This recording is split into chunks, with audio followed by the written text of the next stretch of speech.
It was the 31st of December, and I said to the Lord, we're going to spend this night together, you and I, in the tabernacle. I began saying to him, look, I want to be yours. If you want me to be a nun, take me wherever you want, but take me now. And if you want me to get married, find the man for me, but he has to be... And so I gave him a list. So I wrote out that list. It was beautiful because actually it was like a cleaning that led me to total abandonment.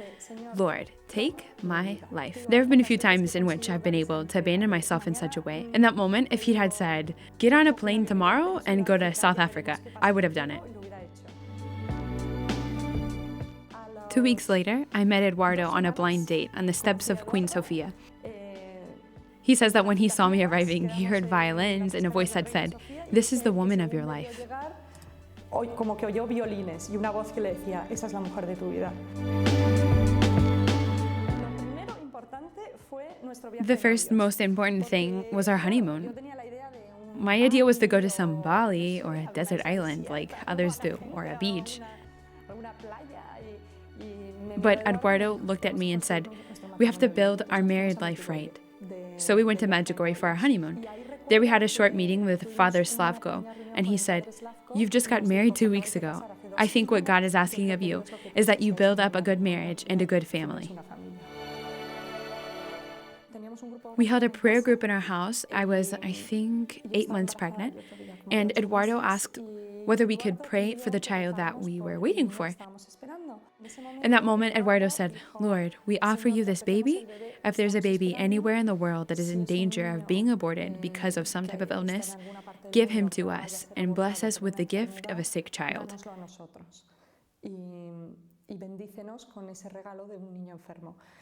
The truth is that when he was saying this, I thought, I'm not sure about this. I thought about a child with Down syndrome when he said, a child that is in danger of being aborted.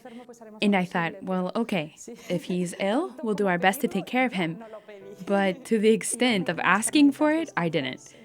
Later, when we talked to the Discalced Carmelites in Alduela, and they told me that it had been a gift from Our Lady inspiring us to pray for Santiago because in the moment in which he was born and was so ill, we felt straight away that it was a blessing, that it was as if we'd asked for it.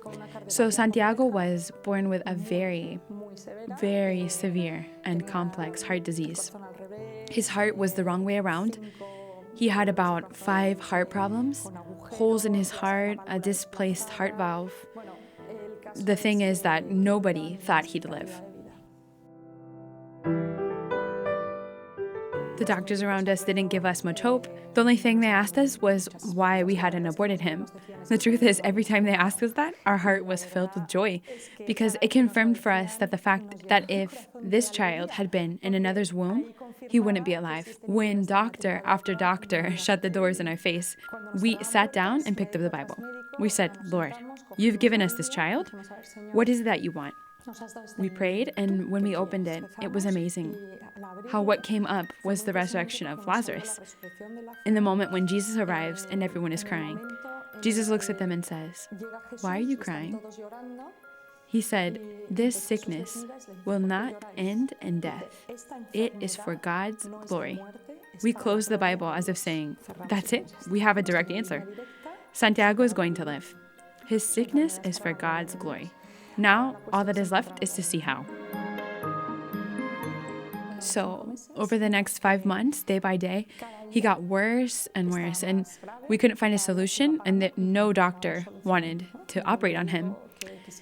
So during those moments in which my son was dying, day by day, he was at home with me because he had come out of intensive care, and they couldn't do anything else for him because the only solution would be a heart operation.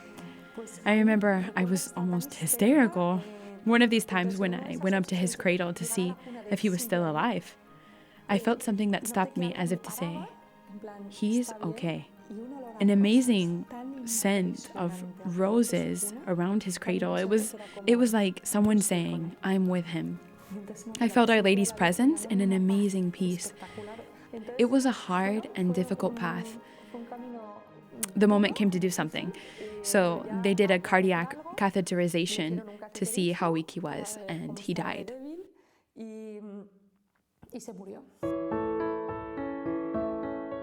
and they had to revive him, giving him electric shocks. The surgeon came out and said, he has 48 hours to live, but we've spoken to a hospital in the United States that will take the case. But you have to go tomorrow. We booked a flight and arrived at Boston, where the ambulance was waiting for us. He was rushed directly into surgery. You can imagine us in that moment. 48 hours had gone by without eating, without sleeping. The both of us were very weak. When they took him into surgery, they told us to go and sleep because they needed 12 hours to prepare him for the operation. I told them that I wasn't going anywhere, so they kicked me out. We went to the hotel next door, and there they called Mr. and Mrs. Brunet. This fax just arrived for you. I saw a long list of names in a prayer chain, some known to me and others not, friends and friends of friends. All those names are engraved in my heart because in that moment I felt like all of my anguish was lifted up as if they were like my Simon of Cyrene. They were carrying my cross. Eduardo and I went to the chapel, and during the operation, they send you messages like, now he's been taken in. Now they're opening him up. Now they're stopping his heart. So we were in the chapel, and Eduardo says that he experienced a vision of Abraham's sacrifice in the moment when he has the knife and he has to kill his son. He said that it was almost as if he'd given the surgeon permission to kill his son. In the moment of the altar of sacrifice, it's as if you, Lord, asked, will you give him to me? Will you give him to me? And so then and there, the both of us, above all, Eduardo, said, he's yours. In that moment, they sent us a message to say that he'd come out.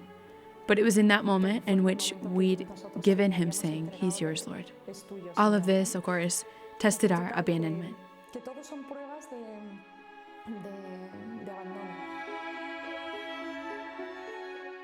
Santiago is 16 years old now. He had 4 other operations after this, the first one to change pacemakers. Now he gives conferences in congresses. This weekend, for example, he gave a talk to 200 employees that make pacemakers. He explained to them that, they live a very technical life making pacemakers, but they don't realize how that gives life to other kids like him and gives them the opportunity to live. So he's become a sign.